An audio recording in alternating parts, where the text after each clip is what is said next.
Hello everyone and welcome back to the TheBotTalk. On today's episode I have Jailbroke Tesla, a very long awaited episode. I'm excited to go ahead and jump into it with my boy. The first question we're going to ask him, how did you find out about the reselling scene?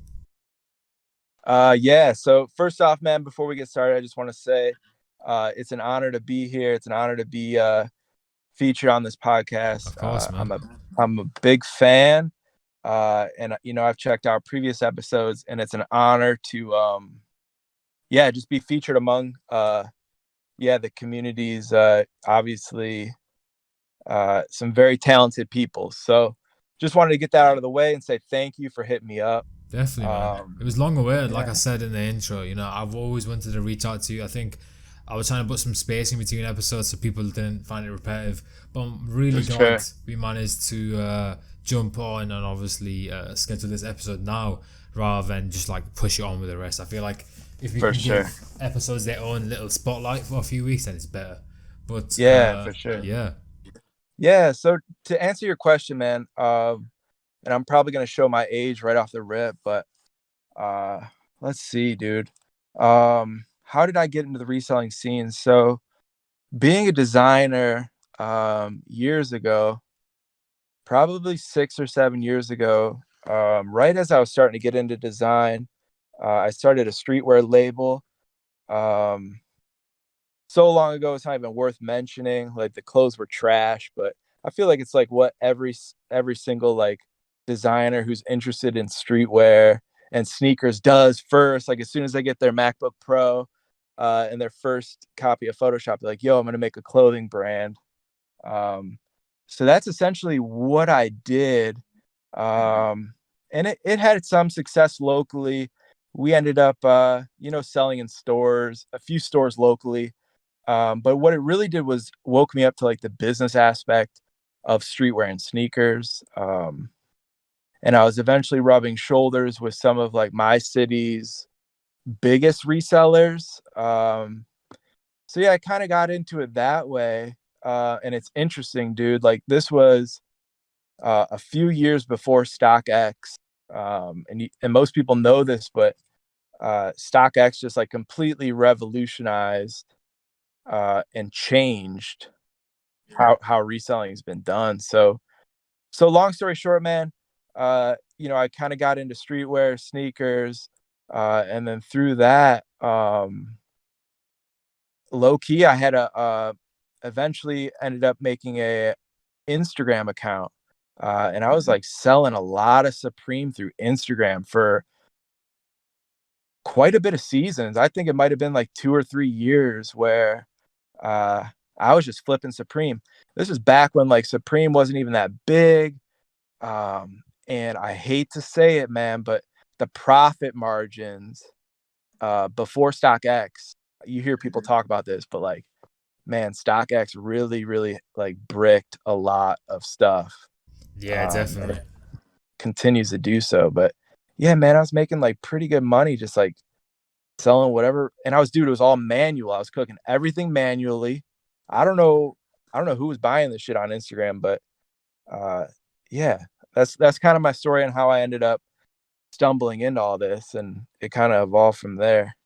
Yeah, one of those elements that I did want to tap into because you're a UI designer. I know there's a lot more stuff to Hmm. that, but a lot of people pay attention to your UI designs and your overall designs. Like, Hmm. guys, before we continue with this episode, like he did a complete refresh for the bot talk, and just to explain my point of view of this, like I've never given anyone the bot talk to design to do a redesign. I used my friend Hmm. Nick. He made me a design. I said, "Yo, no one's gonna touch it because I don't feel confident enough in anyone to." Keep the design to its core, but also refresh it. And Jail managed to do it completely. Like he refreshed it. That's the exact same words that I'd used, and it looks amazing in my opinion. Let me know what your thoughts are in the comments down below. I really think it's a very due redesign. We recently hit over 10,000 followers, and it's been over a year since we started. So I definitely think it was due. So also go check him Oh out yeah. for that because it was a banging design. But one of the elements that I did want to tap into of your Hmm. answer, you were speaking about streetwear. Now, when you have a UI of Hmm. a bot and you design it, you can kind of resonate with the fact that okay, you created this UI of the bot, thousands of users are going to use this UI when you use a bot, but how is that feeling compared to designing a design on a hoodie and seeing someone wearing it in the Yeah. street? Yeah. That's a good question. Yeah, man, and thank you for trusting in me, giving me the privilege to you know, flip give you like a brand refresh for the bot talk. I just want to say thank you for that. I'm happy with the way it came out too. I hope your listeners enjoy it. We didn't want to flip the script too much, like you said. We wanted to kind of keep the same feel, make sure like from a marketing standpoint, it was still recognizable. Um, but yeah, man. So yeah, to answer your question, dude, that's really interesting because it's two different worlds, right? Like it's basically designing for clothing, which is like primarily obviously like print design, versus digital design where it's just like on the web, software design. People aren't only wearing it, but they're also like interacting with it, which is a whole other dimension. um, I guess to kind of speak on that a little bit, dude.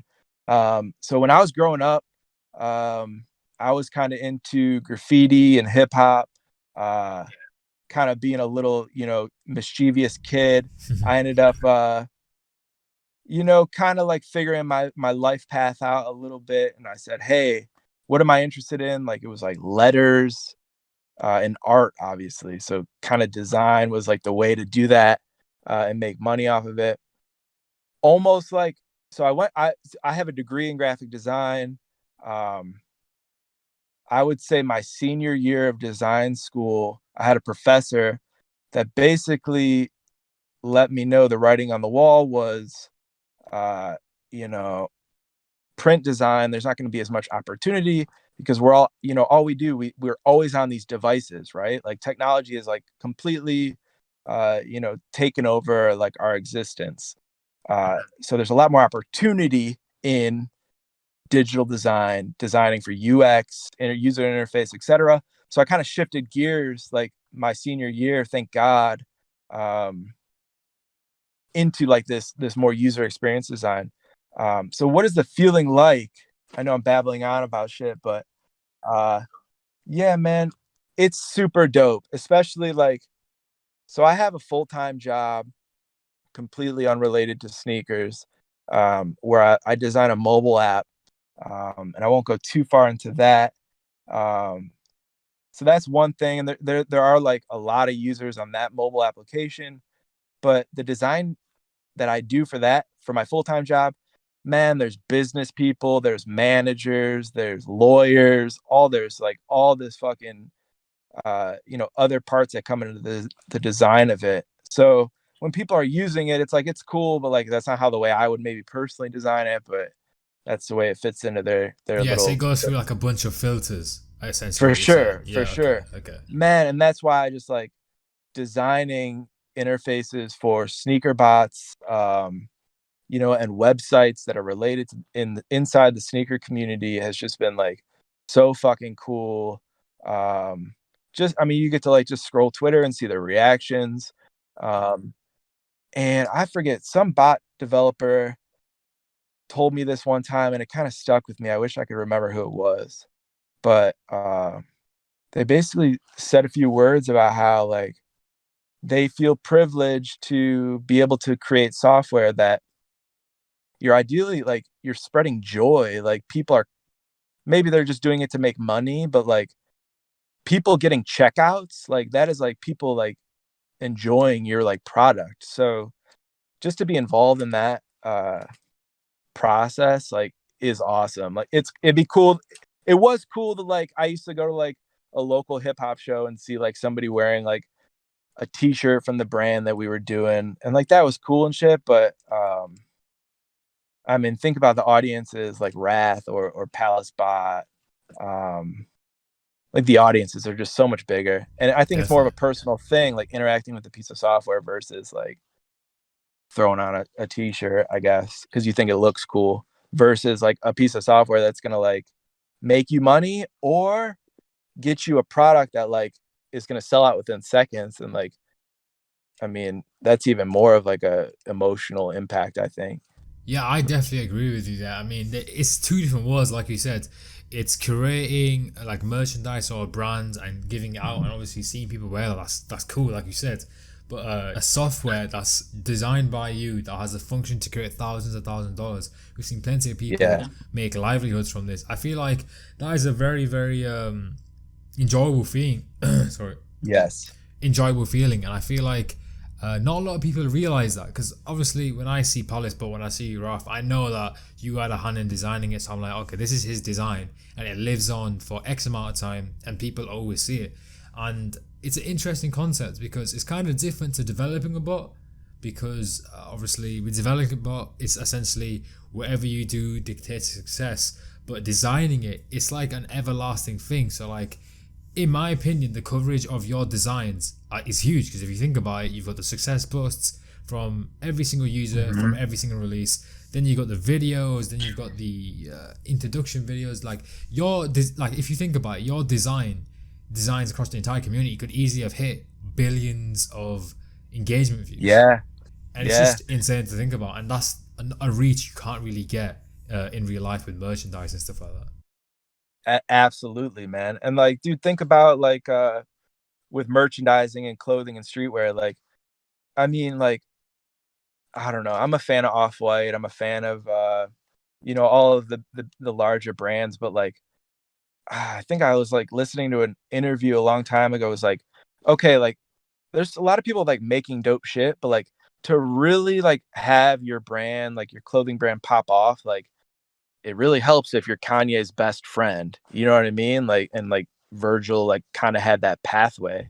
Yeah. So yeah, man. I mean, I'm going off on crazy tangents talking about streetwear and shit, but No, it's interesting because yeah, it is. a lot of designers in the community that I know don't have a full-time job, and that's one thing I do want to get into. You're essentially like, I don't know if you are, but to me it seems like you're living your dream, really, because obviously design's your passion. You have a full-time job that is design. You go online, you have an online hustle that is design. Like every element of your life is something you like, and I feel like it's one of those things where people throughout their entire lifetime don't manage to get that. There's people that strive, go through shitty jobs to get to that point, and you've managed to secure it very early on in your life. So I'm very happy to see it. Thank you, bro. Yeah, I mean, honestly, like just hearing you say that, like, I'm blessed, dude. I mean, and like I think that's one thing that I want to get across here is like, so that shit's possible, man. Like all these people have access to the internet. Like you're on an even playing field in a way. Obviously like education and college like obviously helps. But man, like, dude, I worked at Starbucks. So I graduated from high school. I worked at fucking Starbucks for 4 years. And just like, I mean, Starbucks is a cool job and shit. Shout out Starbucks. But year 4, man, I'm miserable, dude. I hate my life. I hate making frappuccinos. It was terrible. And it took me to like reach that level of like miserable in a way, to just kind of take a leap of faith and say, all right, I'm gonna go to college for graphic design. So yeah, man, I'm like very blessed to like, and I really appreciate like the opportunity that I have. And yeah, dude, I honestly, I do feel like I'm living my dream in a way. Yeah, man, it's amazing to see. I mean, one of the feelings that you brought up there, that miserableness and that sadness, I feel like, and the leap of faith, that those are two pivotal points that I've picked out as an entrepreneur. I feel like everyone that resells, bro, you need those types of feelings. You need to have that job that you don't like. You need to feel miserable. You need to come home tired and like just sore. And you need to be like, yo, I need to change my life. I need to take a leap of faith. And that's what a lot of people do. That's what a lot of successful people do. So I feel like having that at the back of your mind where, you're tired, you've been typing all day, that your eyes are hurting from the computer screens. You basically tell yourself that, yo, if I don't do this, if I don't push this deadline, I'm going to go back to that and I don't want it. So I feel like it's a good experience to have. I feel like a lot of people need to have that, so it keeps them going. Yeah, I think like another like really important thing to like point out there is like, okay, now I'm doing design full time. And like some younger person listening to this who is interested in design, who's on Twitter, like doing design, trying to grind it out. I think it's important to note that the way I got my first actual design job, like outside of Starbucks, um, I shared my portfolio of like all sneaker related shit. So, dude, if there's like kids out there that are like making UIs, making websites, and they're in high school, like those are extremely valuable assets to like that will open doors into like an actual, well, I mean, I guess you could end up doing that for your full-time career, Hmm. right? Like there's Yeah. people that definitely do that. Um, but if not that, you can get like a dope design job by leveraging the work that you did within the sneaker community. So, and that goes for like developers too, like, um, man, you can get some like really, really high paying jobs, being an engineer for like a big company. Um, and like, what better way to like craft those skills, than like fucking around on Discord, and like copying sneakers and streetwear and making money. So it's really a win-win, man. Like it's a very unique community that we have. Yeah. Whereas like we're not just sitting around like playing video games. Like there's video game communities like where they could lead to money, but like we are literally like building stuff. Like it's a whole community of like building these products, and I don't know, man. I'm just like I'm very proud to be a part of it. Yeah, I mean, this community has a ton of good and bad aspects, but the one thing, the through line through this entire community is that everyone wakes up every single day and they said, yo, how am I going to hustle to the next Yep. $50, $100, $200? And Yep. I think this mindset is just training so many young people. I know we have a lot of young people in the community. I'm personally young myself. I'm only 17, but you Mm-hmm. know, when it truly comes down to it, this being in this community has matured me in such a way where if I wasn't in this community, I wouldn't have the Yep. mindset I have. And Yep. it really opens your eyes because we have a huge age range here. We have Oh yeah. people that are like 15 making thousands of dollars. You have people that are 35 developing bots. Yeah. It's Yeah. interesting. It's a very, very small, in my opinion, very small community. It's in its own bubble. I don't think it's anything similar to any type of community I've ever been in or know of. So, but we did speak about the community, and that is one thing I did want to push to you. How did you join this community? Because obviously we spoke about how you're rubbing shoulders with resellers, sorry, in your local area, and that's how you got into Flipping Supreme. But how did you join the botting community? Yeah, it's a really good question. So let's see, man. I mean, I think the simple question or the simple answer to that question is I came from a somewhat established Instagram page, Flipping Supreme. And then I think there was like the rise of my I think I was on sneaker Twitter at that time, but I was more like grinding on Instagram. Um, let's see, man. I think really what attracted to me to like actually getting into the community was man, I'm sure there's gonna be listeners that remember this group. It was called House of Carts. I remember that. Uh Yeah. yeah, man. And it was like Yeezy Mafia, House of Carts, and like I don't know. It was probably like a lot of their marketing that was working on me because I didn't know what the fuck was up. But I was like, damn, dude, like if I could only get in that group, I could start securing these Yeezys and these other items that like I was having more trouble securing. So, man, it's kind of blurry, dude, because I'm trying to remember like when did I first end up in Discord? So Yeah. I remember like how I got to Twitter.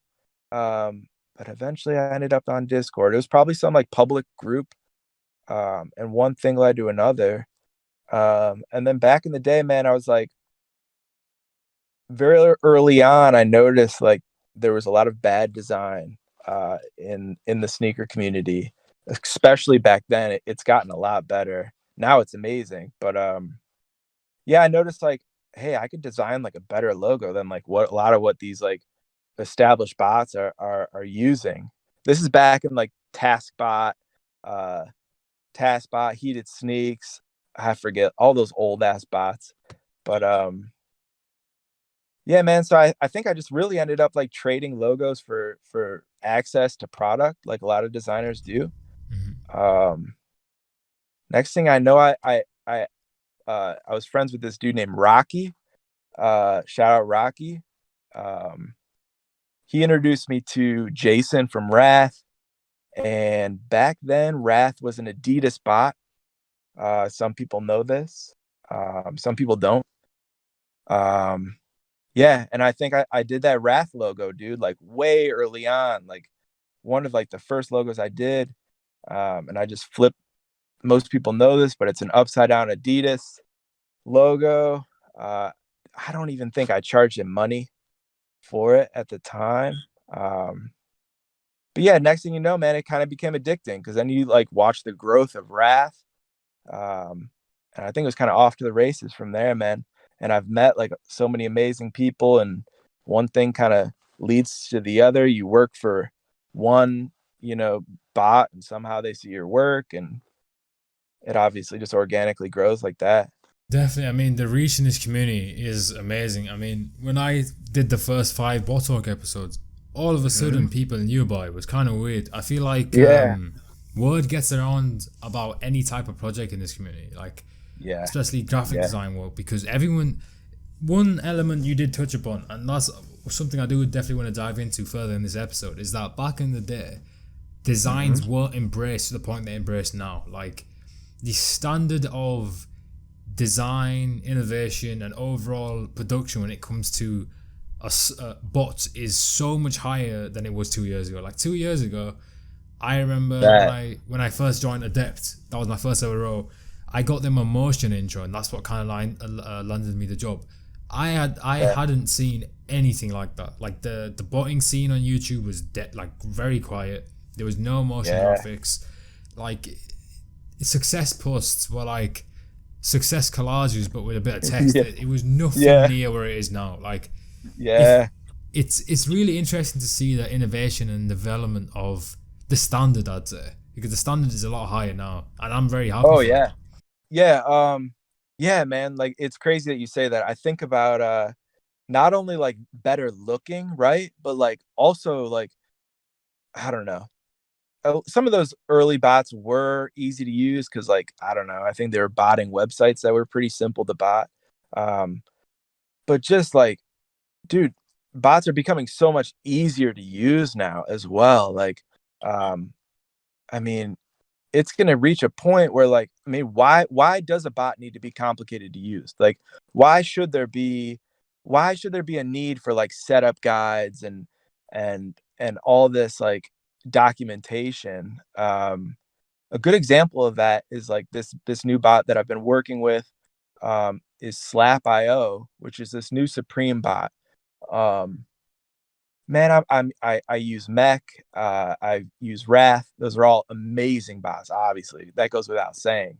Um, but I remember like once I started working with Slap, Dabod like slid me a key to use on the release, and I think I like it was like a brick release. It was like a brick week, so I like really wasn't like taking it that seriously. So I think I like opened up Slap like 10 minutes before the release, and just dude, like there are some things, and there's definitely room to grow for across the board, but there were some just things like I click create a task, and then all of a sudden like the products are all like the products are already preloaded. I click whatever item I'm interested in running tasks for.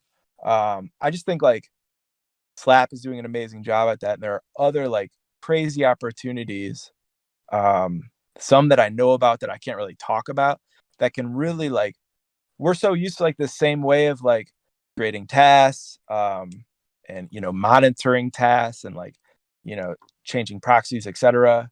um but like I'm so excited to like, dude, what are bots going to look like in 20 years, if like they're not illegal by them, but just like the usability evolution is still like I think very like fresh, and there's so much opportunity. So We're definitely at the beginning, I'd say. I mean, there's yeah. tons of way to go. We've spoke about AI before on the podcast and how that could be a feature within bots very soon. And to Yep. say what bots used to look like 3 years ago compared to now, I can't even imagine what bots are going to look like 2 years from now. Because the community has changed completely. Like the whole Yeah. standing, what's normal, what's like Yeah. it messes with my head because back in 2018, something like a bot flipping group wouldn't even be a thing. Like bot flipping in general wasn't like a huge public thing. Obviously, it still did take place, but like Yeah. the whole community has evolved quite a lot. Like market manipulation back in the day, it wasn't even called market manipulation. People did it, but it wasn't Yeah. ever Yeah. picked up on.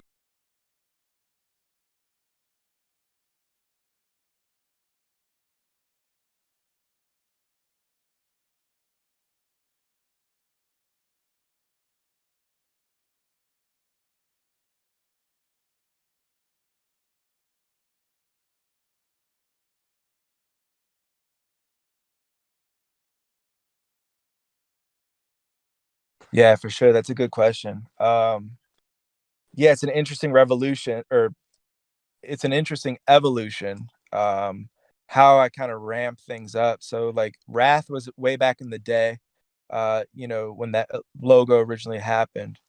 I'm trying to think how it happened in order of events.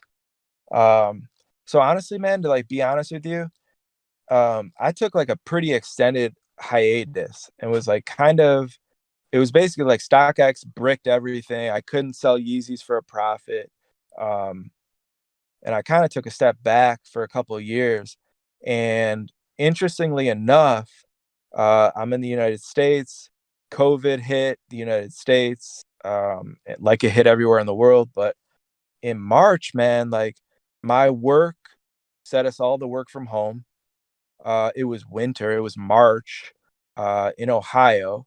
Next thing you know, dude, I'm trapped inside my house. Uh, we're afraid to go anywhere. We're afraid to see family and friends. I had all this extra spare time. So I kind of started like digging back into all of this kind of stuff, like getting back into the community.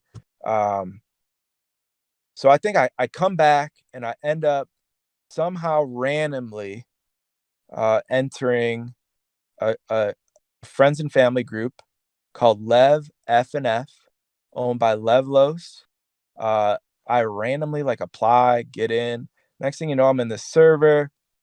Um, Long story short, there was this dude named Melly, uh, who, obviously another huge designer in the community. Everybody is familiar with Melly's work. He's a huge inspiration to me. He's in Lev F and F, and I'm just like watching him just like killing it. And dude, next thing you know, I'm like fucking hooked, and I'm like, yo, I like this shit is fun to design for. I'm super inspired. I can make money doing it. I'm trapped inside my house. Um, this is when Hyper Rafflebot was like super hyped. Um, I was like, I really wanted Hyper. I really wanted to work with Hyper. Melly worked with Hyper. I was probably spamming Crest and Dadbod, and a shout out to the whole team at Hyper. But um, I end up like linking up with Dadbod, who worked for Hyper at the time. Um, and I begged them to let me do a video for them. Um, and I think it was in talks of doing it for like a month. I was trying to, be respectful and not spam their DMs too much. But finally, I get the green light to do a Hyper video, promotional video for Hyper. I worked my ass off on it. It was like still one of my favorite videos I've ever done to this day. I spent a lot of hours perfecting it. Uh, People might not know this. I did that free of charge, Mm-hmm. um, for access to Hyper, because they cook, um, dude. And I just remember that day when that video dropped on the timeline. I just like watching like my mentions going crazy, and all of a sudden it was like the first thing I really did that like actually kind of low key had like a pretty big impact. And it was really that Hyper video that dude just ended up like opening a bunch of doors. Um, at first, I was like, from there, I was like really known for video, and I kind of fucked around and did like a few videos from there. Um, but I think eventually I was like, yo, like video's cool and stuff, but like I can really um, like do some amazing things like with UI and UX and branding. So kind of from there, I don't know what happened, but You just I name ended up, got around the community pretty much. It was like, yeah, yeah, yeah, uh, yeah, that's what tends to happen really. I mean, like, similar with these episodes, I about 6 they kind of popped off, and then people were like, "Yo, this is big.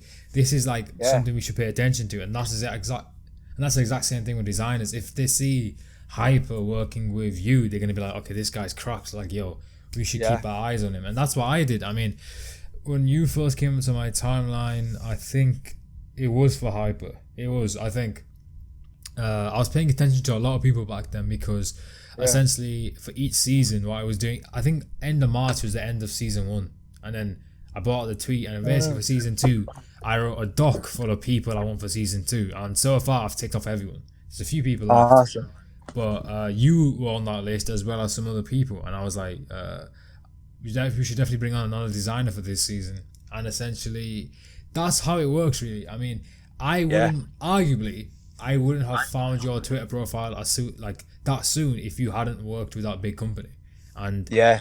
obviously, it works really well with leverage because as soon as you work with Hyper, loads of more projects start coming your way, I'm assuming.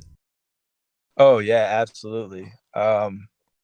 Yeah, it's kind of crazy. Sneaker Twitter's kind of like really interesting, and I'm sure everyone notices this, but like there's a very much like a hive mind aspect to it, like or like herd mentality. Like if somebody's like dope and like their name's kind of buzzing at that moment, it's really like interesting how like everyone kind of follows suit. Like obviously that's like happened like with your podcast. It's happened with like, I mean, you could just tell like um and even if like somebody is like exposed or like something negative happens, like once sneaker Twitter is like done with you or like has a reason to like not fuck with you anymore, like it's a very like collective herd mentality. So like I think I just kind of like broke into that a little bit, and people are like, oh yeah, like Jailbroke Tesla, like he's dope. um it was just kind of like a wave from there that I rode. Yeah, I mean, touching on the negativity thing, we have individuals in the community that collectively people just don't fuck with, and it kind of makes Yeah, sense. I mean, I'm not gonna name names, but there's definitely people that come to mind, and as soon as that person comes on the timeline, it's just negativity. And obviously, for you know, sure. it's a case by case basis whether they deserve it or not, what your ethical Yeah, standpoints on it. I'm not gonna get into that, but it's that herd yeah, mentality. It can be used for positivity and negativity. So, for sure, man. I mean, Like like, sorry, go on. just something interesting that comes into my mind, and I don't want to get too into it, but like I feel like it's the last thing that kind of I went viral for was yeah, man, this that like I don't even know if you should put this on the episode, it's up to you, but Mm-hmm. um that whole like real estate cook Ah, group. Yeah, boom, yeah. I don't know boom. if you want me to get Let's do into it. Let's that, run it. but Let's run it. Let's get into it. Let's go. yeah, man. So like uh I was offered a bag to basically PR for this group. I've been interested in like learning to PR. So it was interesting to me, and I kind of realized like how much money I could make. Uh, Nothing against dude, nothing against his whole operation. He found a way to make money through the real estate market.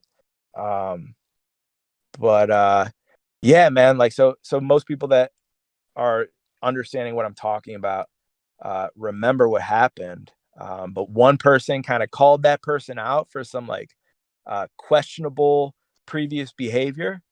And it kind of spun up that like this was his group. And next thing you know, man, like every single tweet on the timeline was about this shit. People were making memes. And here I am, man, like just looking at my phone. Like this is my first like go at like PRing at anything in my life.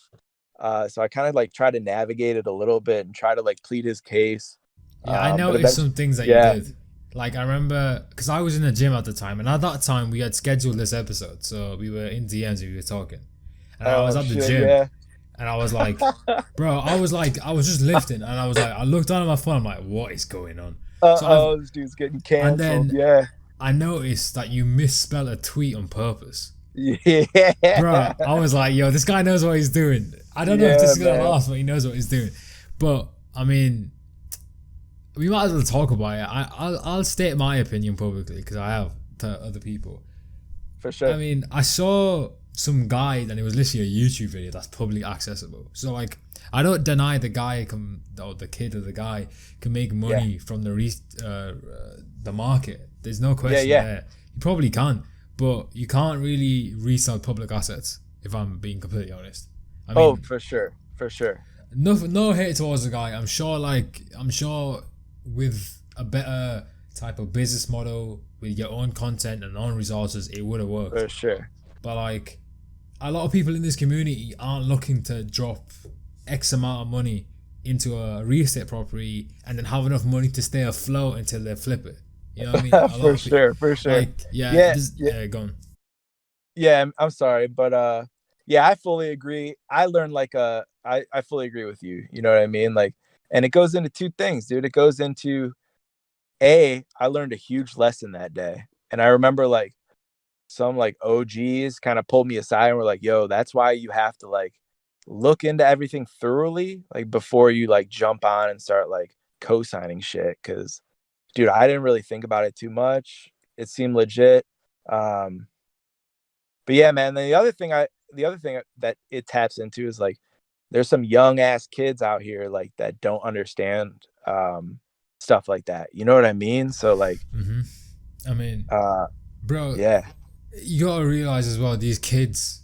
I'm saying kids, bro, but they're same age as me. But like, what I'm saying is, some people don't understand that like, there's a lot of money in this game, and like, once you experience it, you just need to have a level head. Like, one person that comes to mind is Ability. Like, he's 15, bro. Like, I've sat in calls with him, and he's more mature than most people I know, to be honest. And like, and then I see 17-year-olds on the timeline, even 19-year-olds, bro, that don't have maturity, don't have any level of respect. It's for sure. I don't know where it is. Maybe it's like a cultural thing. Maybe it's the way they've been brought up. But like, when you're in this community, you are constantly 110% of the time representing the companies you work for and the company you own. So, bro, if like tomorrow I tweet out some like weird stuff, BotTalk going down, Latest is going down, any other projects I'm involved with, connections are being burnt. I think people in general need to be more mature towards the fact that this community always has their eyes open. You know what I mean? There's people getting cancelled every single week in the community. So I feel like it's just something they need to keep in mind. Yeah, I agree, man. Fully. Honestly, like, as I've kind of been growing, and kind of understand, I'm kind of getting, I feel like, to another little bit of like another step up now that I've kind of like, that I've reached recently. I think that's one thing I'm really like kind of learning recently is like, yo, I can't be on Twitter like talking all this wild shit. Like, and it's interesting. So like, dude, I do my best. Like, I'll still like pop off every once in a while on some shit, but yeah, man, I represent these companies that I'm doing design for now, and I really need to like understand that. And it's not just like my personal Twitter account. Like, the people's livelihoods are like associated with what message I'm sending off into the world. Especially if I like want to talk about like being a marketing professional and like being a PR. That's definitely something I need to keep in mind.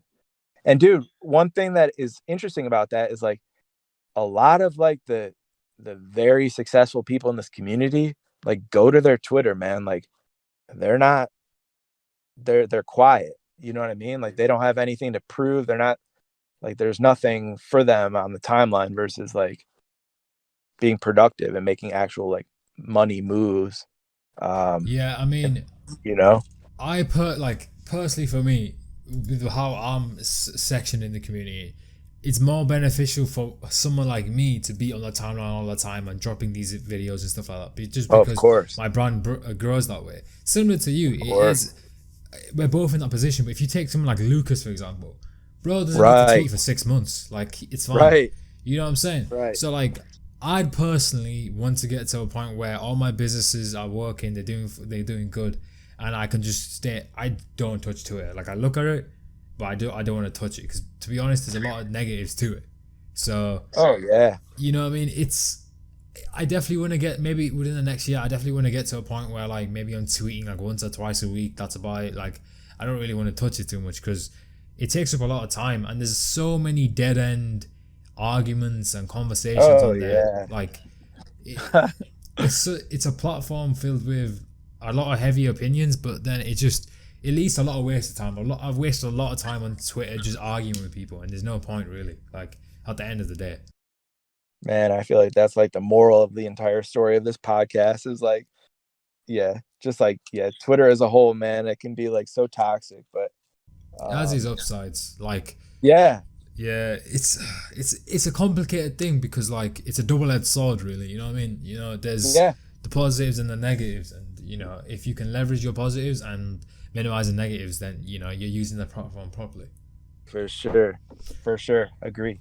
So we've spoke about a ton of stuff in this episode. It's been a very enjoyable episode for me personally, but I did want to touch upon something. So essentially, within the botting community, when you speak about graphics, there is a bit of variation these days, but I feel like they all kind of stick to the same similar model when it comes to UI tools, stuff like that. We spoke about a slap, which guys, there will be an opportunity for you guys to get access to that in this episode, by the way, at the end. But with these bots, these tools, these proxy companies, everything in the middle.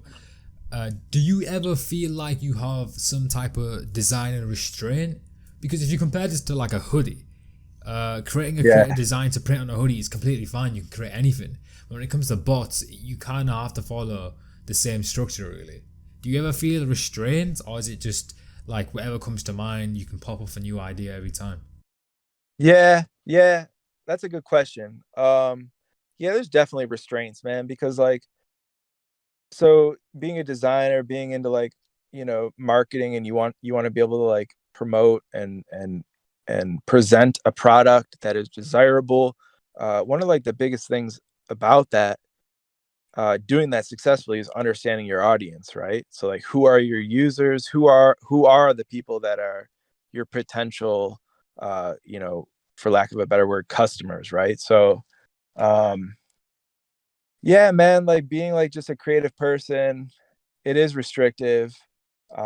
So I guess what I'm trying to say is like, a lot of this stuff looks the exact same, right? Like everything's everything's dark mode.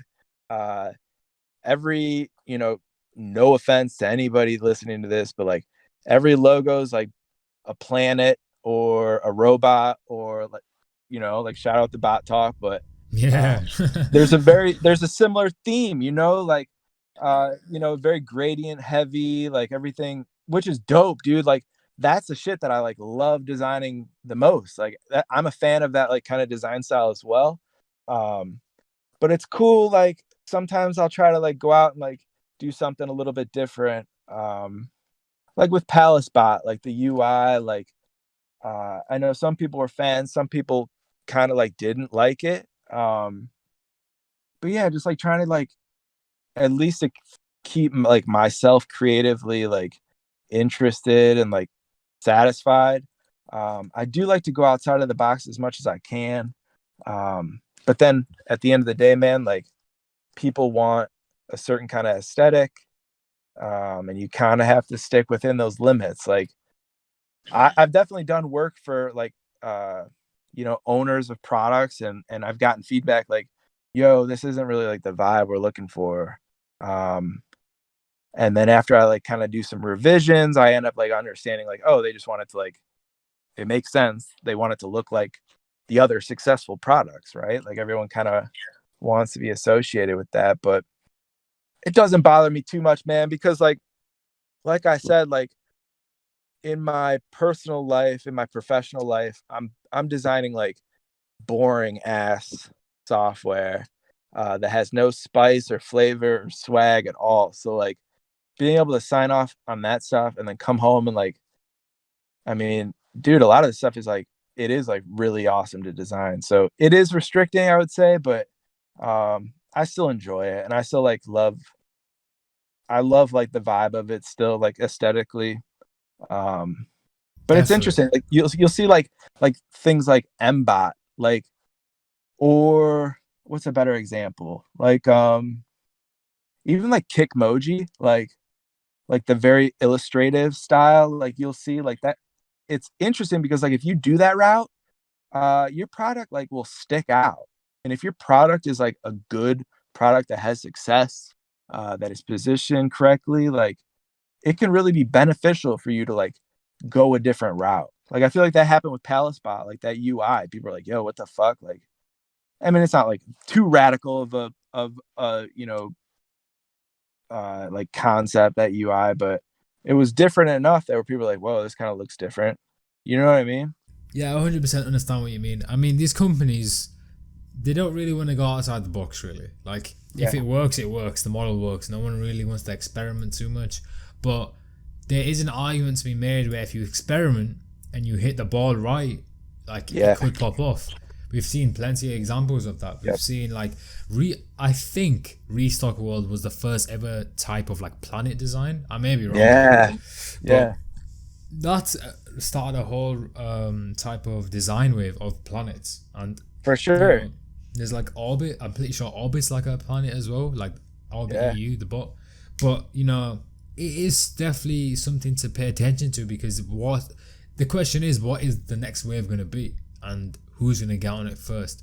It's kind of interesting because you always think that Yeah. like we've done everything. What else is there to do? And then someone pops off a new design. So it's like it's going to be interesting to see what people come up with. There's new graphic designers popping off every day. Like with the sure. companies I work with, I have to like have a very tight roster of people that do give away graphics for me, do normal graphics videos. And bro, I'm always bumping into new people. Like For sure. I thought my roster was pretty big, but now there's plenty of people popping off. And if you're genuinely interested in creation, then designing should come pretty easily to you. And I've seen For sure. plenty of people just pick it up very easily. Yeah, it's crazy, man. Like a couple YouTube videos and yeah, I mean, dude, like some people just have like a personal touch too. Like it doesn't, I don't know. You ever meet somebody that's just like somehow like it pisses you off because they're like somehow like just naturally good at whatever they like kind of set forth to do. Yeah, Um I've there's seen plenty of definitely, people like that. yeah, definitely like It's young new designers that that I've, encountered, um mhm. who are like swagging it out, dude. Like give him a couple years and like I will throw in the towel because like some of the stuff these like younger generation of designers are coming up with, like I don't know, man. Makes me feel like a boomer. Bro, literally, like some of these like younger people are like, because when Yeah. you're younger, your brain works differently. I know I'm Hmm. 17, but like generally speaking, your brain is just a lot more adaptive to things. Hmm. That's why you see like obviously this is a very very big example, but like you see babies learning different languages because their brain's more receptive to learning things. It's easier. As you get older, it's harder to learn new things, and you know that always comes down to the person. But there's a lot of potential within the community, and you know if you look back 2 Yeah. years ago, there wasn't as many graphic designers back then as there is now. Like there's tons now, and you Hmm. know Hmm. it's interesting. I mean, I'm excited for the next wave because, in my opinion, I feel like when it comes to videos, I think when it comes to Oh yeah. videos, we've kind of hit. I don't know if we've hit the ceiling. I'm interested to hear your opinion, but like, I feel like most of the videos are very similar to each other at this point. I mean, Yeah. we're Yeah, close that's to the ceiling, I'd say. yeah, that's interesting you say that. Like uh yeah, we're reaching a point where like everyone's internet speed is obviously like it's very it's still it's like it's now within reason for like a lot of your posts can be video based, right? Like and that goes way beyond like sneaker Twitter. Like you scroll the timeline for any industry and like it's all video ads, like Instagram video ads.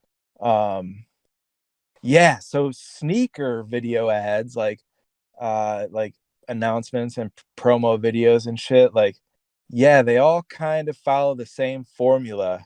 um but if you think about it, bro, like uh so I think we are hitting like some kind of ceiling, but I think once someone breaks that ceiling, um I mean, we're looking at like it's video, dude. Like you could like turn on your TV and watch a commercial. It might have been Scout, it might have been Trey and Scout. um but like having like professional voiceovers, right? So like instead of like it all being text based, like introducing, yada yada yada, it's actually like someone talking to you. Um, who knows, man? Like, if this industry keeps growing, like there could be like people literally hiring advertising studios to set up a entire commercial for a bot that like has like interviews and like real people in them. You know what I mean? Like Yeah, it it could definitely get could move it there. could get nuts. I mean, it's interesting because, like, obviously the community itself is pretty reserved. There's not a huge amount of marketing needed when it comes to like an established Right. bot. They just drop copies. It sells out in 15 seconds. Like, Right. but I feel like the capabilities can definitely grow because you're seeing bots that are always in stock that are very solid. That's a That's very gonna interesting point. Yeah, I mean, like, bro, give it maybe another year. I predict we'll come back to this in a year. We'll see if we're right. If I'm right here, but like, I predict a lot more bots that's gonna go always in stock because the developer standard can create these types of bots that, firstly, doesn't create such a detrimental effect on the site. Firstly, but secondly, can maintain a bot and leverage their reputability to sell their product. And Yeah. the stigma of always in stock bots, I feel like will eventually go away because obviously at the moment the most popular business model is out of stock all the time, group buys here and Yeah. there, they drop.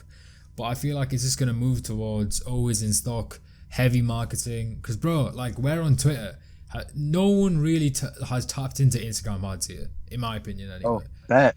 Yep. Bro, like there's a ton of money there, and Oh yeah. the people that get there first and utilize it properly are gonna be getting the money. So it's gonna be interesting to see where everything goes. Yeah, I think that's such an interesting like thing to think about, man. Like you see Slap just went general release and like I've been involved in some of those conversations and I'm just a designer, like I'm not too big of a business minded person.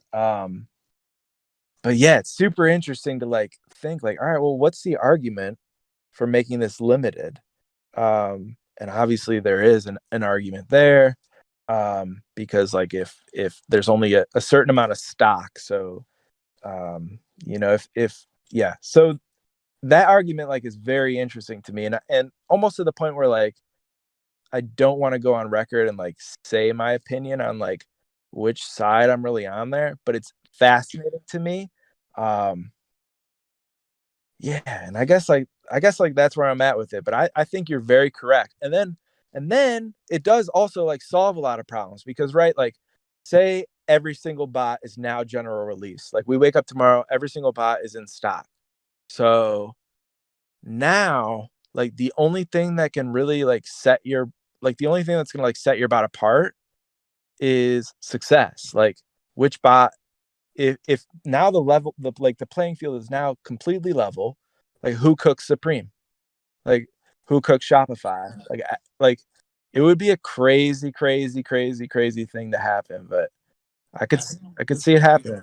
I think the issue with that is that if in that scenario every bot were to go GR, the sites, so the users Yeah, getting the bots would pressure the sites so much, and it'd be so for much sure. easier to bot these sites. But I definitely like the idea of a level playing field. You know what I mean? I feel Yeah. like I'll go on record and say my opinion is that, bro, if the bot works, the bot works. You know what I'm saying? It's just whether it's Yep. in stock, out of stock, whether you've got, I don't know, do whatever to get it, you've got the bot. Like, I'm Yep. not too particular when it comes. I still invest the same amount of money and have the same expectations when I'm using in stock bot, whether I'm using Cybersaw, whether I'm using Yep. Swift. It is where it is at the end of the day. So I'm interested to see where everything goes. I think, this conversation is going to spark some discussions. I always get DMs about this, about what we speak about. Yeah. I'm very interested to see what people say about this because the future is something within this community that we can never predict. We couldn't have predicted this 2 years ago. 2 years from now, it's going to literally blow my mind to see what's about. Like, it's going to be Yeah. interesting.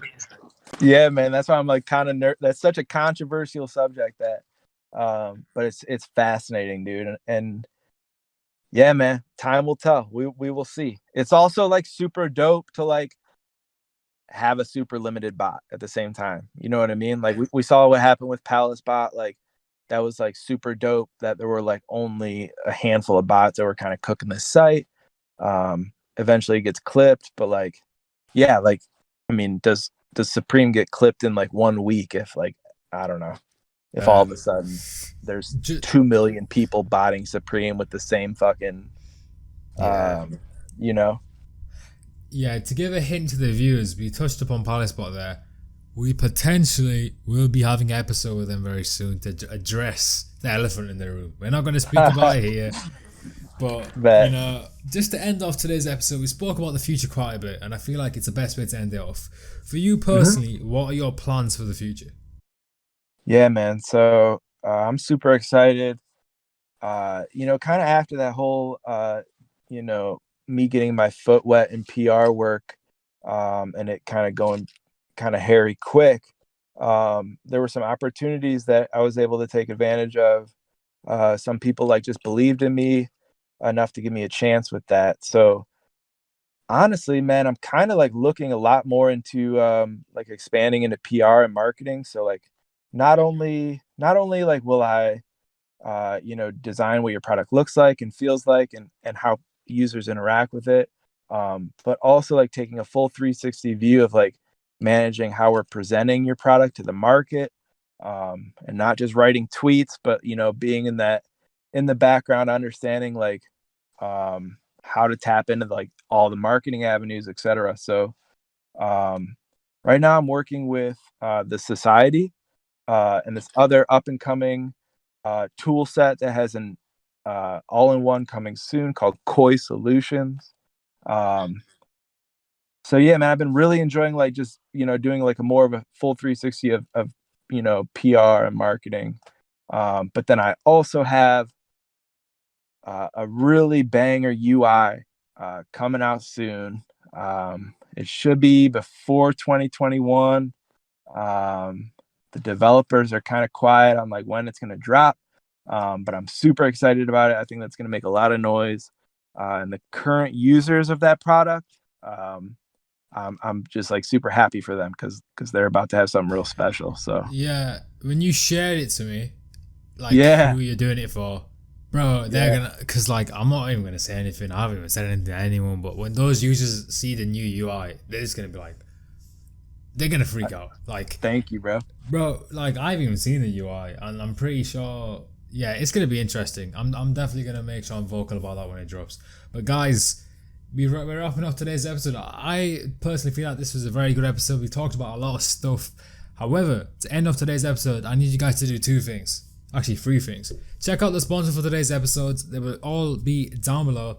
The second thing, check out Jailbroke Tesla on Twitter. I'll leave all his stuff down there. I'll leave his portfolio there if you guys want to check him out as well. And the final thing, you have a bunch of prizes in this episode during the special event.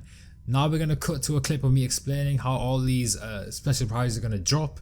You guys can follow them through. Go ahead and secure yourself some prizes. Good luck, guys. So guys, welcome to the event part of this episode. I'm going to explain how this is all going to work. Then an event countdown is going to take place after this clip. Then obviously the event will take place. So we mentioned on Twitter that we are giving away one The Society Lifetime, one Qi Solutions Lifetime, one custom logo by Jail himself, and also discounted access to Slap.io. The discounted access to Slap.io is down below in the description. You guys can go ahead and check it out and check all the information about that there. For the custom logo, the Qi Solutions Lifetime and the Society Lifetime, essentially how that is going to work is after this little explanation clip, a countdown is going to appear on the screen, and then a Discord invite is going to appear on the screen with the last part of the invite missing. Now whether that's going to be a number or letter, I'm not going to tell you, but essentially after the countdown, the majority of the invite is going to appear on the screen, and there's going to be a question below it. The answer to that question will be the final slot of the invite. So go ahead and answer the question mentally, figure out the answer, slot that at the end of the invite, then go ahead and join the Discord server. And essentially how I'm going to decide who gets the Sire Lifetime, the Qi Solutions Lifetime, and the custom logo is through who joins first. So when the three of you go ahead and join the server, I'll go ahead and assign each of you your prize. Good luck, guys.